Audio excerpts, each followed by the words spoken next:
Hi friends, അസ്സലാമു അലൈക്കും. എല്ലാവർക്കും റംസാൻസ് വേൾഡിലേക്ക് സ്വാഗതം. ഇന്ന് നമുക്കൊരു ഉഴുന്നുവടയുടെ റെസിപ്പിയാണ്. എല്ലാവർക്കും ഉണ്ടാക്കാൻ അറിയായിരിക്കും. അറിയാത്തവർക്ക് വേണ്ടിയാണ് ഇന്നത്തെ നമ്മുടെ വീഡിയോ. പുറത്ത് നല്ല ക്രിസ്പിയും അകം നല്ല സോഫ്റ്റുമായിട്ടുള്ള ഉഴുന്നുവടയുടെ റെസിപ്പിയാണ്.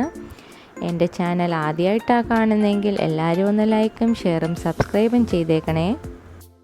അതിനായിട്ട് നമുക്ക് ആദ്യം ഉഴുന്ന് കുതിർക്കാൻ വെക്കണം. ഒരു 7-8 മണിക്കൂറെങ്കിലും ഉഴുന്ന് കുതിർക്കണം. എന്നിട്ട് നമുക്ക് ചെറിയ ജാറിലിട്ട് അരച്ചെടുക്കണം. ആദ്യം നമുക്ക് 1/4 ഭാഗം നല്ല പേസ്റ്റ് പോലെ അരച്ചെടുക്കണം. അതിൻ്റെ 1/4 ഭാഗം ചെറിയ തരിയായിട്ടും അരച്ചെടുക്കണം. ഇപ്പം ഞാനിവിടെ അരച്ചെടുത്തിട്ടുണ്ട്.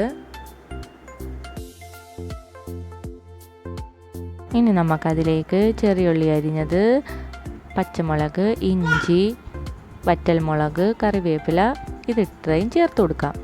ഇനി ഉപ്പും കൂടി ചേർത്ത് നല്ലതുപോലെ അത് മിക്സ് ചെയ്യുക.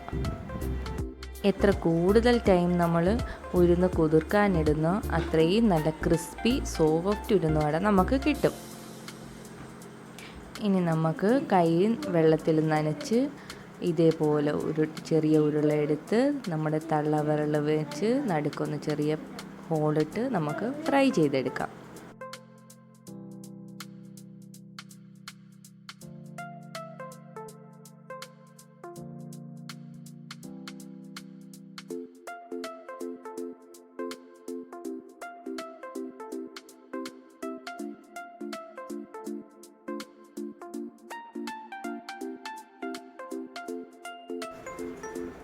അപ്പം നമ്മുടെ ഉഴുന്നുവട ഇവിടെ റെഡി ആയിട്ടുണ്ട്. നല്ല ക്രിസ്പിയാണ്, നല്ല ഉള്ളിൽ നല്ല സോഫ്റ്റ് ആയിട്ടുള്ള ഉഴുന്നുവടയാണ്. ഇത് നമുക്ക് ഇതേപോലെ ബാക്കിയുള്ള ഉഴുന്നുവടയും കൂടി ഇതേപോലെ ഫ്രൈ ചെയ്തെടുക്കാം.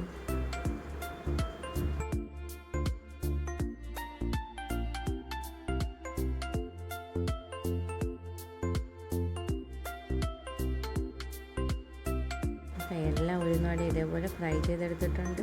എല്ലാവർക്കും ഇഷ്ടപ്പെട്ടെന്ന് വിചാരിക്കുന്നു. എല്ലാവരും ഇതൊന്ന് ട്രൈ ചെയ്യണം, ഫീഡ്ബാക്ക് അറിയിക്കണം.